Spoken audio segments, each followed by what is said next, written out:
Саламатсыздарбы урматтуу телекөрүүчүлөр, кадырлуу кечиңиздер менен бүгүн биз көп кырдуу талант ээлери менен биргеликте болмокчубуз. Анда бизден алыстабаңыздар. Саламатсыздарбы, кош келипсиздер. Маанайыңыздар жакшыбы? Жакшы. Анда программабызды баштардан мурда тааныштырып алайын бүгүнкү меймандар менен. Келиңиздер, анда кыздын кыркча чуулу дегендей эле бизде бүгүн акын эжекебиз, бир канча китептин автору Байбугуева Гүлбүбү эжекебиз. Ошондой эле Нарын телевидениясында кызмат кылган өзүмдүн коллегам акын агайыбыз Үч бурчтук китебинин автору Жунушов Эсенгул агайыбыз бүгүн бизде мейманда. Ошондой эле дагы бир талант ээси Атарытып Бишкек шаарынан келди.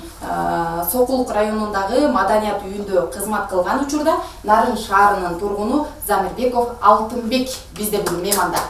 Алтынбек дагы ушул атайын бүгүн майрам күнүнө белгилеп туштап келген экен. Анан өзүнүн бүгүнкү таланты менен элге тартуулап деремдеп отурат. Анда бүгүнкү программабыз шаңдуу болот деген ишеничтебиз. Келиңиздер. Мынакей бүгүн эгемендүүлүк күнүн майрамдап жатабыз, дагы да болсо кеч болсо дагы анан канчалаган улуттар баягы эгемендүүлүккө жетпей жүрүшөт, а биз болсо эгемендүүлүккө жеткенибиз үчүн баягы сыймык, өтө чоң сыймык бул. Анан ошондуктан сиздерге айтарым, баягы эгемендүүлүк күнүнө карата ырларыңыздарды окуп, маанайшат отуруп бериңиздер деп суранып өтмөкчүмүн. Келиңиздер, анда биз бүгүн программабызды бир шаңга бөлүп ырдап алалык. Алтынбек ырдап берем деп турат окшойт. Кел. Анда Алтынбектен бир жандуу ыр суранып өтөлүк. Сиздерге чачып кетейин. Теңир тоолу Нарын шаарынын тургундары, саламатсыздарбы, майрамыңыздар менен. Ошо жалпыңыздарга арнап Айтылуу Жума Мүсөрәлиев атабыздын Ойлончу деген ырынан баштап берейин. Жакшы болот.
Анан мен дагы Алтынбекке суроо бергим келип турат.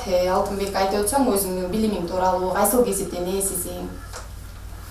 Мен өзүм номер 2-чы Чкалов атындагы орто мектебин бүтүргөм. ушул учурдан пайдаланып эжекеме салам жолдомокчумун, класс белчиме Мамырова Гүлмира Тобокеловна эжекеме. Ошол алгач эжемдин баштаганы ошо. Андан өткөн соң Бүйүсара Вишнали атындагы Кыргыз мамлекеттик университетин аяктадым. Азыркы учурда Чүй облустук соттук маданият түйүндө эмгектенип жатабыз. Анан тойлордо дагы кызмат кыласың дегендей, тамадалыктагы өнөрүң барбы? Акындык өнөрүң барбы дегендей. Ошо акындык өнөрүм кичинеден аркалап келатам. Толук акын боло элек десем болот.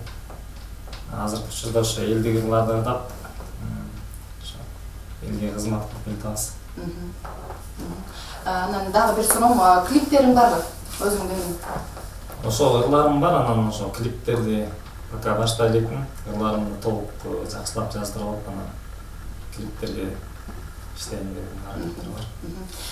Жакшы экен, келиңиздер, анда биз дагы экинчи бөлүгүбүзгө өтөрдөн алдында Гүлбү эжеден дагы бир өзүңүздүн колуңуздан бир калемиңизден чыккан бир салыңыздан угуп кетелик. Келиңиз Гүлбү эже.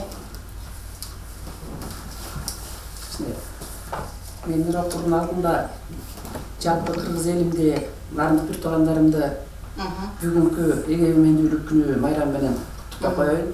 Өзүң айткандай, бул күнгө жеткен бар, жетпеген бар. Бул эгемендүүлүктү алган бар, албаган бар. Мен биз үчүн сыймык мына.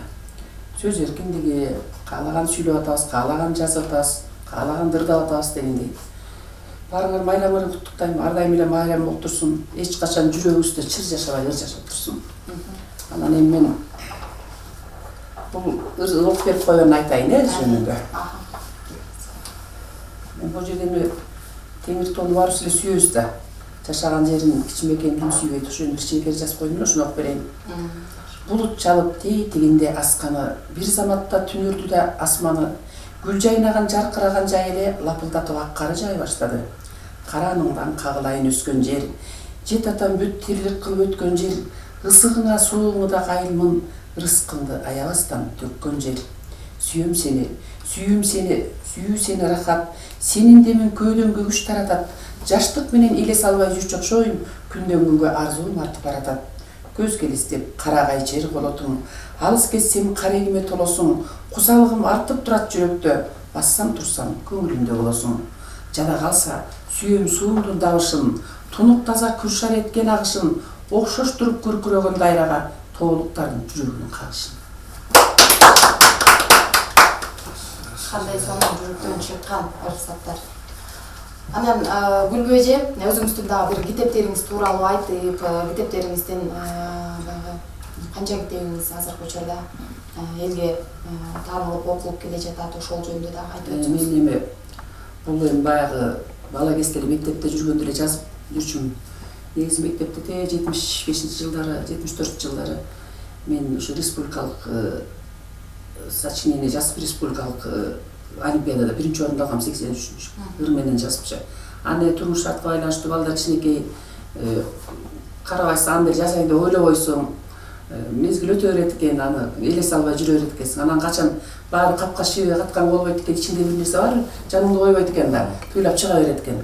Анан ушул эми боло жумуштан кетип, кичине пенсияга отуруп, балдарды баягы ордуна коюп, өзүнчө отуруп калганда бир келген эргилерин жазып коюуга убакыт болот экен.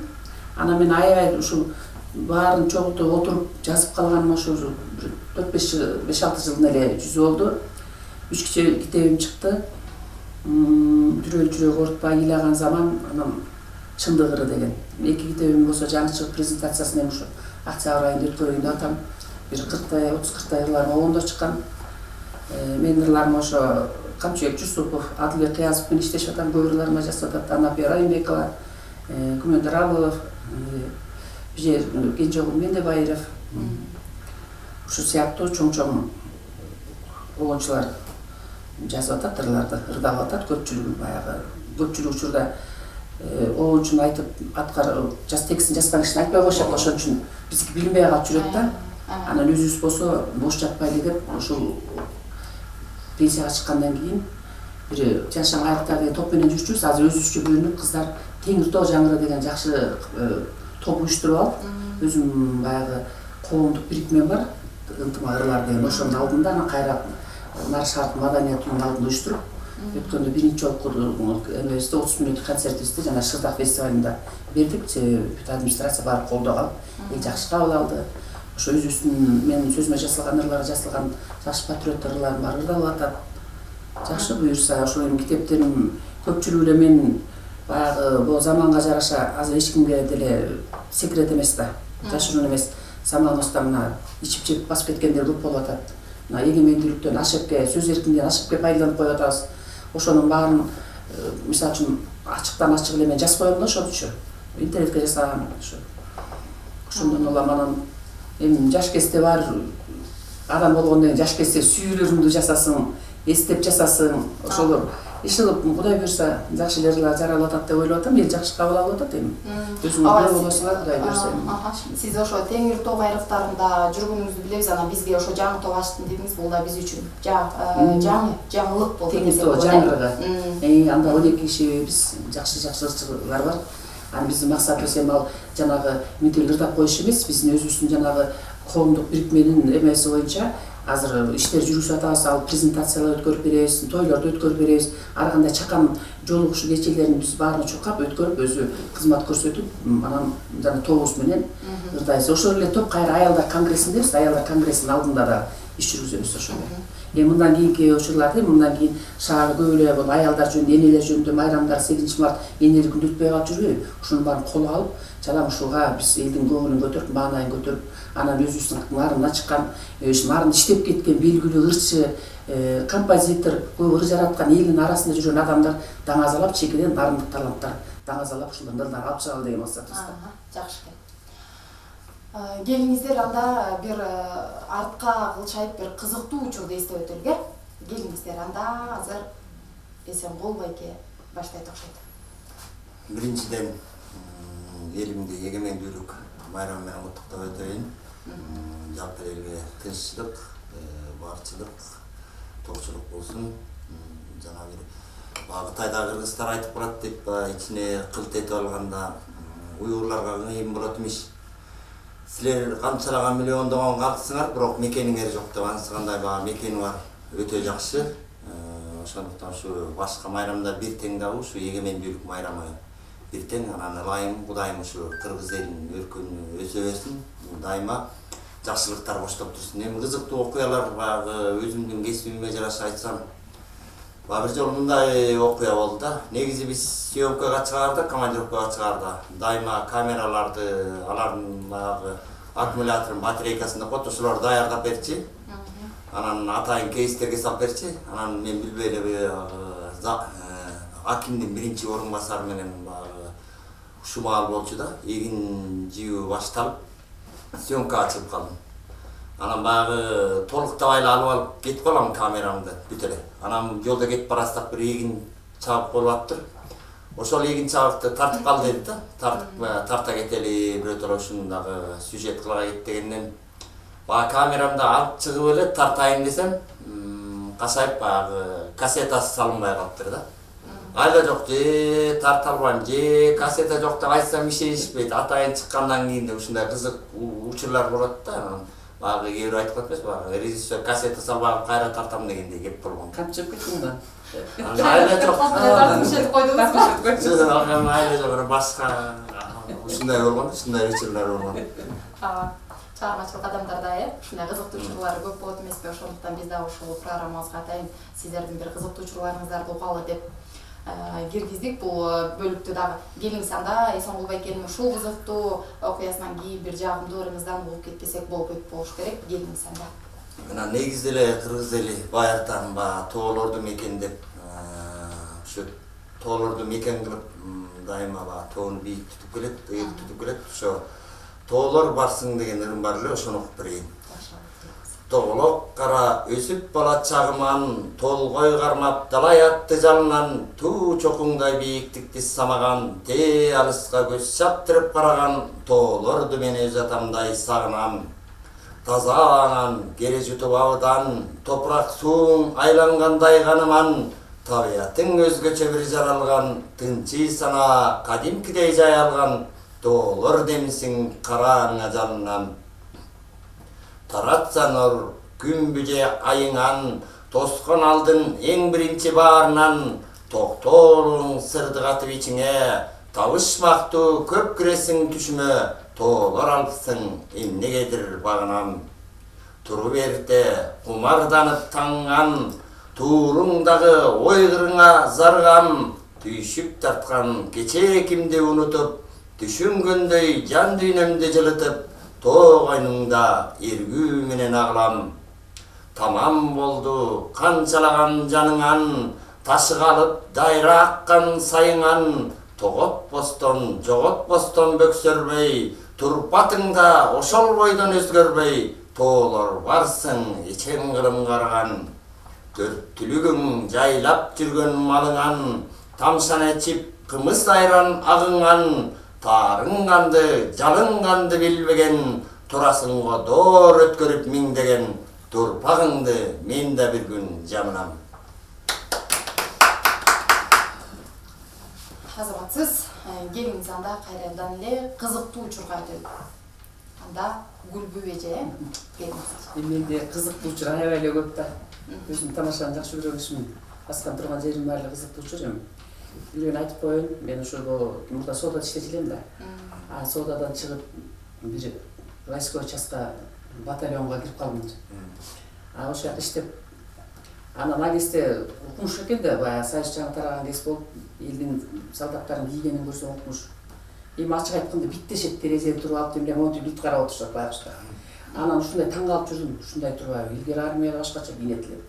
Форма кийип койду, анан бирөө эле жаңы форма келди дейт. Анан азыр ошо иштеп жүргөндөр укса деле, анын эмнеси айтат дейт, бирок айтып коюш керек. Ошондо немистердин формасы келди. Аны баарыбыз кийип алып койгоң деп, анан троллейбуска түшүп бир аялды бутун басып алып турмун. Анан тажалар аял окшойт. Ай, сен кандай эмесиң, өлгөн немистин кийимин кийип алып эмне акылдайсың дейт. Ой, кечирип коңуз десем болбойт. Анан кичине эмеден чыгып кетиш керек, абалдан чыгыш керек. Ой, эжеке эмне кылып атасыз? Иши өлүп калса деле жуучугорун көйлөгүн кийип туруп, немистер турсун, немистин кийебиз да десек. Автобус ичин баары троллейбус ичи кырага ошентип анан тамаша болуп эмеден чыгып кеткем, андай учурлар көп эле болот. Айта берсе көп эле. Ооба, төрөтөт. Кели, анда биз бир программабызды кайра бир шанга бөлөйлүк, Алтынбектен жагымдуу чыгарма сурап өтөлүк.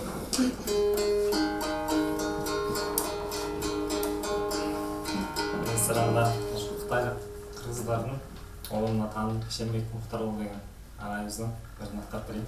Жакшы.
Öpmök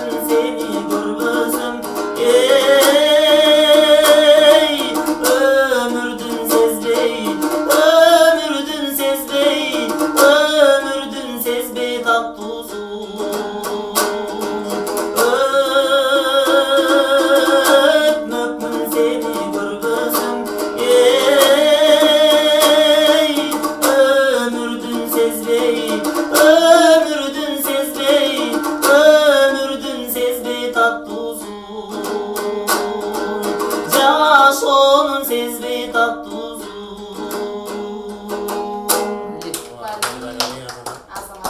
Мынакей бүгүн да бир аябай бактылуу учурлардын бири болуп отурат. Себеп дегенде жандуу үн, акын эжекебиз, агайыбыз дегендей, анан бүгүн дагы майрам күн. Ошондуктан маанайыңыздар жакшыбы? Мындай маанайыңыздарды көтөрүп бир бири-бириңиздерге колдоп мынтип отурсаңыздар аябай мынтип шамдуу кылып программаны келиңиздер. Анда Алтынбектен эле кайра бир кызыктуу учурун разы болуп атам да.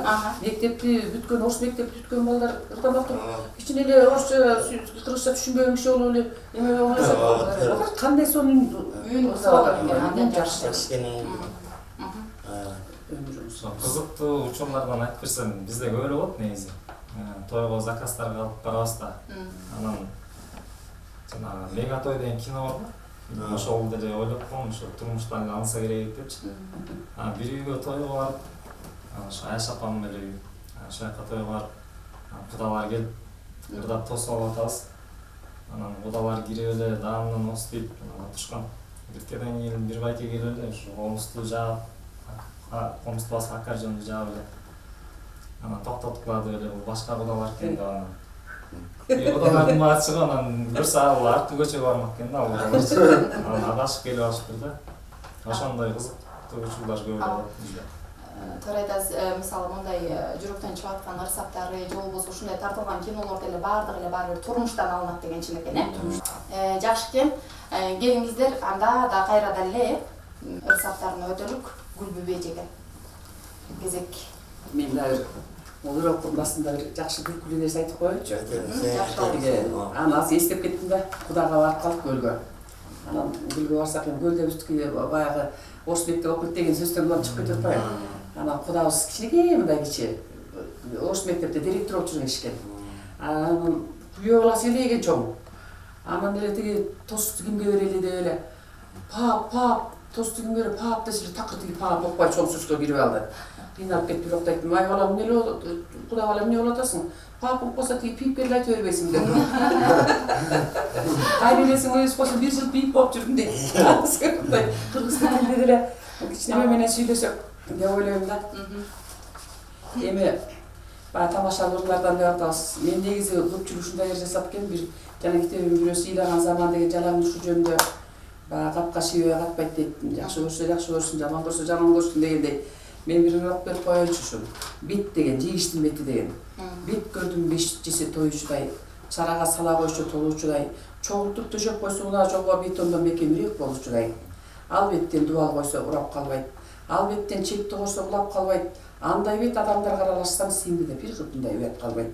Ушундай калың беттүү адамдардан, ушундай кара өзгөй жамандардан кыргызым баш көтөрбөй келатпайбы? Кутулбай куйту чирик арамдардан. Арылбай калдык бети калыңдардан, кутулбай калдык жокко кабылгандан, чүнчүдө кайран кыргыз кыз уул кыздары жалтанбас көктөн түшчү чагылгандан. Калкымды калың беттер каптап кетти, эл журттун башын улам аттап кетти, кыргызым уят кылып өмүр бою жүзүнө жаманатты чаптап кетти. Акмактар, бүтпестен тема болдуңар го, кыргызды канжары жок сойдуңар го, эгинге жанаш өскөн ото чөптөй башкага жашоо бербей койдуңар. Ооба, бир караганда тамашалуу, бир караганда чыныгы турмуштук. Чындык. Жакшы экен, анда улай эле Исонгул агайыбыздан дагы. Эже дагы сатираларды айтып кетем, сатиралык саптардан мен дагы сатиралык саптар азыр элдин баары эле курулуш иштери жүрүп, кабат үйлөрдү салып атышат, эми ошондо жашап атабы, кээ ошондо да. Ошондо бир жазгым эле баары бир. Эки кабат үй көтөрүп заңкайган, эл чакырып сыймыктана баркалган, эбеп белем көп катты жыйнады, детектив ооз ачырып ыйланы, эрдем сени ушундай деп тамсалган, элет үчүн жакшы деп чыгылганы, ээсин мактап байлыгына таң калган, эски жашоо болбочудай мурдагы, эстен чыгып көнгөн адат аркайган, каты күн бирок көпкө турбады, эшигине кулпу салып кайтарган, эң калып киши кирбей бир дагы эми отурат кепесинде жалпайган. Эрсек айыл дагы куугазан деп баягы өзүнүн Мал жаны көп, анан элден үмүт этип отура берет да, куулгазан, сараңдап. 50 жылкы коюн айтпас андаган, эмгектечи үзүрү чоң талбаган, эт жебестен кесмесинде аянып, эринен майчыкчыдай жаланып, эртелиге ичкени чай жалаң, эки жакты чакырчыдай каранып, эски кийим жыртылып да калбаган, эпте беле араң турат таянып, ичкидей жаш кылычында кармаган, пендебиз өлбөчүдөй жаялып, эмне мынча мен ошого таң калам. Эсенкул байке, айтыңызчы, иргүү сизге кайсыл учурда келет? Баягы кээ бирөөнү айтып коет эмеспи? Жаратылыш аралап, жаратылыш койнунда же болбосо бир кой кайтарып, бир жайлоодо жүргөн учурларда дейт, анан сизде кайсыл учурда? Негизи эле бул Кудай берген талант болсо керек. Бала кезимден алгачкы жолу 11 жашымда жазып таштап коюп, кийин 11-класстан жазып анан таштап коюп, анан бирок баягы Кудай берген талант тыштай албайт экенсиң, кийинчерээк баягы чыгып, кийинчерээк баягы аябай кыйнай баштагандан жаза баштадым. Биринчи баштаганда эле шар жазылып кеткен жок да. Баягы көп менсинген мыкты акындардын ырларын окуп, ошолордон таасир алдым. Ошолордон дагы баягы үлгү алдым дегендей да. Анан бирок баягы ар бир адамдын, ар бир акындын чыгармачылыгы ар кандай болот. Анан кийинчерээк баягы ырларды көп жаза баштагандан кийин баягы элдей болуп мен кагаз алып алып, тиги теманы жазайын, бу теманы жазайын деп отурбайм. Баягы көзүмө көрүнгөндөрдү мындай эсимде калат дагы. Эсиме калат, анан бир учурларда ошо эркинде бир 2-3 кээде бир куплет саптар келет да, анан мээнимде сакталып жүрө берет, 1 жыл болобу, 2 жыл болобу. Анан ошону бир күн эле кагазга түшүрөм дагы. Анан кийин кагазга кайра ошонун катасын текшерип отурганда башка куплеттер келет да, анан ошондой келип турат. Мындайча айтканда мен тема тандабайм, тема өзү келип турат да. Анан ар кыл темада жазам. Баягы жаңгыр жазып бүткөндө бир акын тоо жөнүндө жазса, тоо жөнүндө жазгым келет, эмгек жөнүндө жазса, эмгек, машина жөнүндө машина азыр болсо, эми эмнени көрсөм, ошол кандайдыр бир учурда келет. Анан ошол баягы мээде сакталып жүрө берет дагы. Анан ошону чыгарып жазып коем да. Жакшы экен. Келиңиздер, анда кайрадан эле ырдайбыз, Жолболду Албаев атабыздын номуна таандык. Сагынам деген чыгарма бар, ошону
Тубаса талантты мындай ыр качан ырдап баштадың? Генден калат деп коет эмеспи? Негизи ошо туугандарым, эжелерим, акелерим бүт эле ырдайт, ушунун шаарында ошо эжекем, шайыр апалар да ырдайт. Анан ошо туугандарыман эле болсо керек деп ойлоп коем. Келинде турбайбы? Жакшы экен.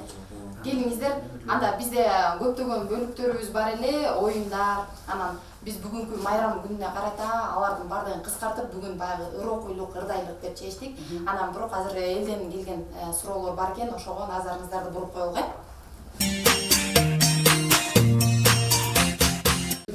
Бул чындыгы жүрөктөн чыккан нерсе да. Мен ойлойм, энеде болуш керек.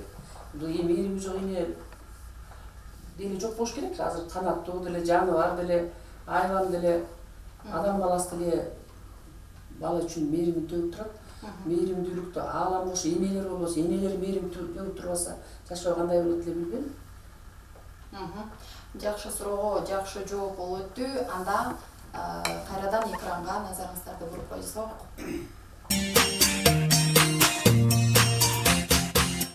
Ушул жерде себеп дегенде сизге дагы туура суроо келиптир. Себеби өзүңүз башында айтып өттүңүз, мага бир турган учурда деле, отурган учурда деле бир эргүү келе калат депчи. Анан мен да ишенип атам, азыр ушул жерден 2 сапарыңызды айтып өтөсүз. 2 сап кандай деп айтсам. Азыр ушул суроо деле бирок чын эле акын болсо эле, баягы айтып салуу деле сөздүн бир маанисине караш керек да. Анан биз Эсенкулагайды да түшүнүп, программабыздын аягында ага чейин бир ойлонуп чыгарып турат деп ойлойбуз. Анда Алтынбекке дагы сурообуз бар экен, келиңиз анда.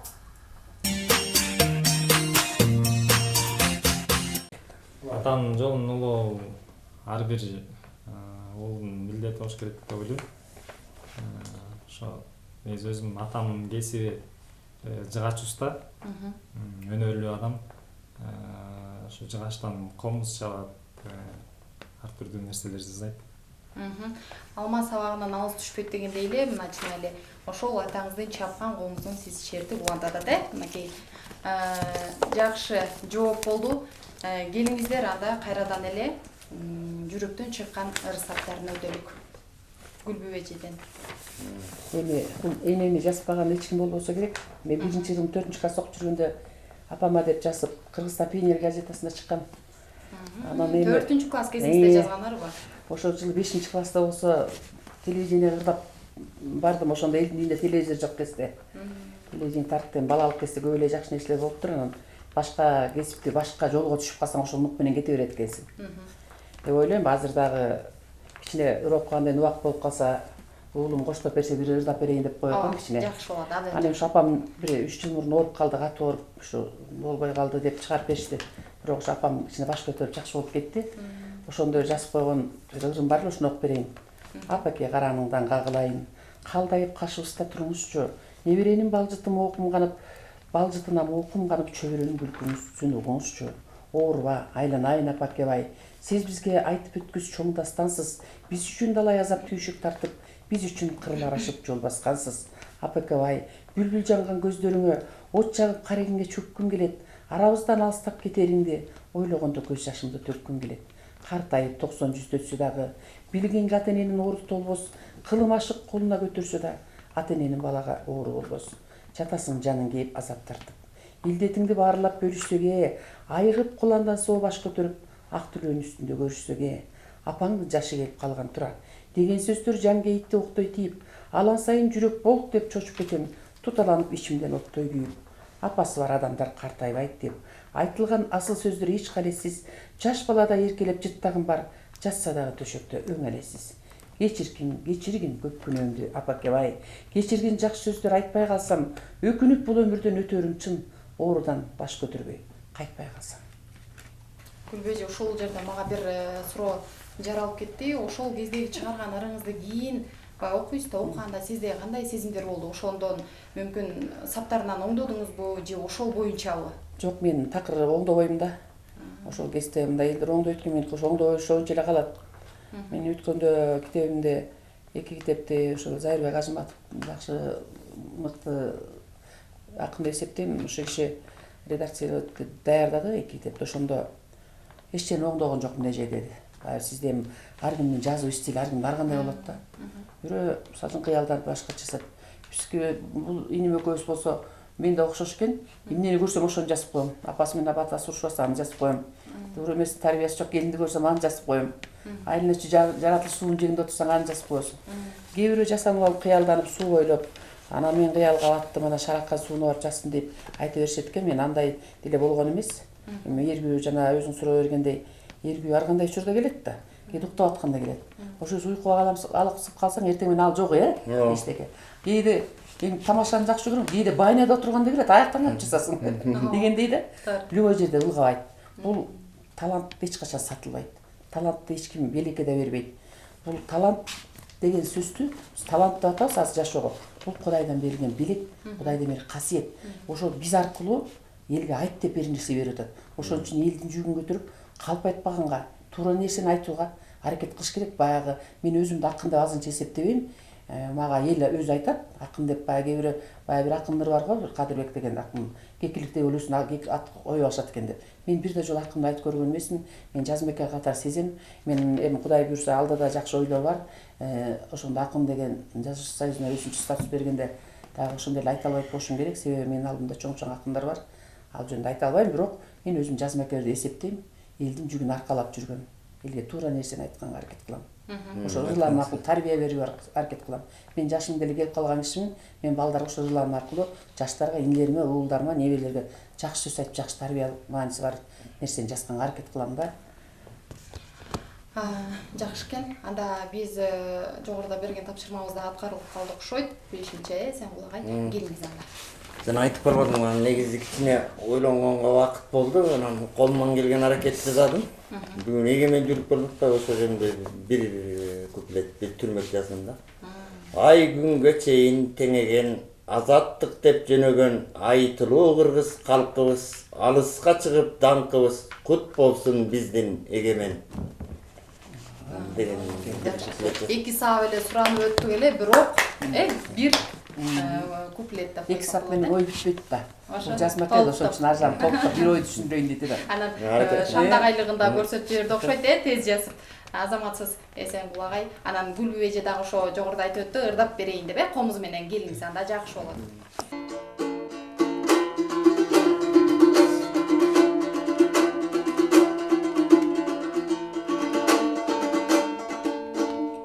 Алчадай жүзүң мөлтеккен,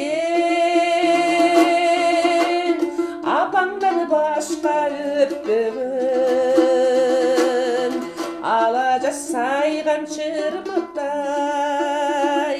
анда сен 15 жаштайың, анда сен 15, анда мен 15, анда сен 15 жаштайың.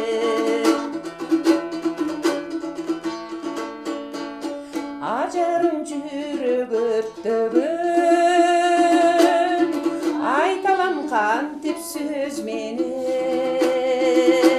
асмандайдай толушуп, анда сен 20 жаштайың, анда сени 20, анда мен 20, анда сен 20 жаштайың.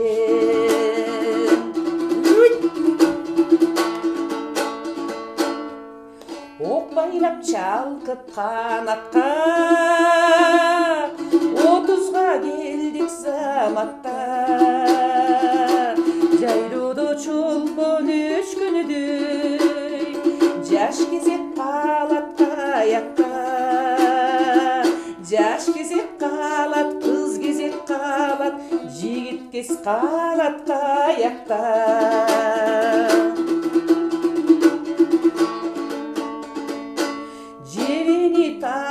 Канатка жетебиз 40 заматта, бүгүнгө шамдай бүлүлүдөп, күлгүн кез калат каякта, күлгүн кез калат, күлгүн кез калат, келин кез калат каякта.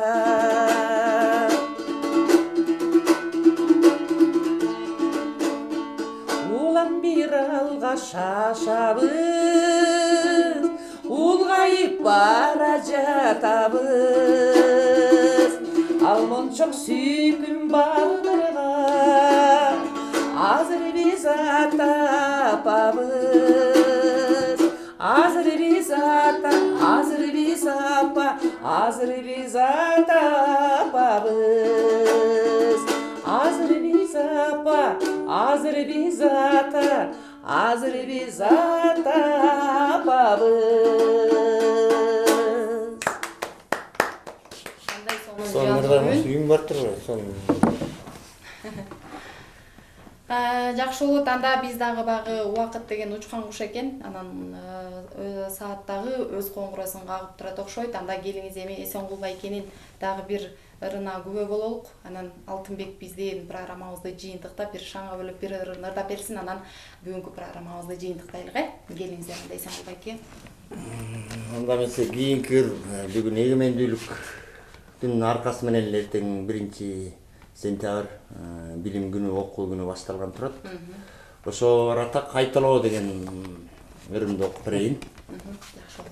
Кайталоо. Баяу мүнөз, дили таза тамшанар, балалыгай кыялыңдай таңкалар. Биринчи рет классташтар кездешкен, билип тамга көз ачылып мектептен. Биз отурган сонун эле парталар, бүгүн дагы ойдо турат кетпестен. Бирөө бардыр Телебайдай чаңсалар, болушканга адам таппай калкалар. Бейбаштыктан какус-кукус кылышкан, бир аз өтпөй анысында унуткан, баягыдай эжагай жок кайтарар, бассаң турсаң көзөмөлдөп турушкан. Балп сүйлөгөн тилдеринен бал тамар, болбой калган тилегиңди кайтарар, балапандай алар дагы олтуруп, бар жетпеген көксөбүздү толтуруп, балдар менен кыздарымды алпарар, билим алып бийиктикке кол сунуп. Бүткөн бүтөт дагы далай канчалар, бул турмуштун жеңил оорун аркалар, башкача күйүн коңгуроосу кагылып, болочок муун окутканга камынып, биз сагынган күч жаңырган парталар, баарыбызга көптөн күткөн жаңылык. Жакшы, чын эле эртең 1-сентябрь баарынын балдардын жүрөгү дүкүлдөп турган учур. Эртең мен мектепке барам деп айрыкча кичинекей жаңы мектептин босогосун аттайм деген балдар. Анан баарыңыздардан эртеңки майрамыңыздар менен дагы куттуктап өтөлүк. Мынакей бүгүнкү программабызда аябай жакшы болду. Сиздерге дагы чыгармачылык, ийгилик, калемиңиздер курчу берсин. Алтынбек дагы аман эсен Бишкек шаарына жетип алсын дегендей. Анан сиздерге келип бергениңиздерге чоң рахмат.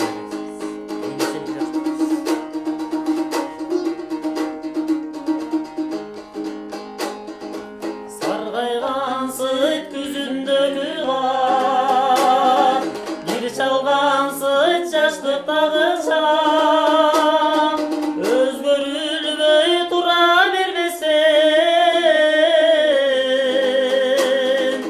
Ömür çirkin, jaşo çirkin, ay ötüp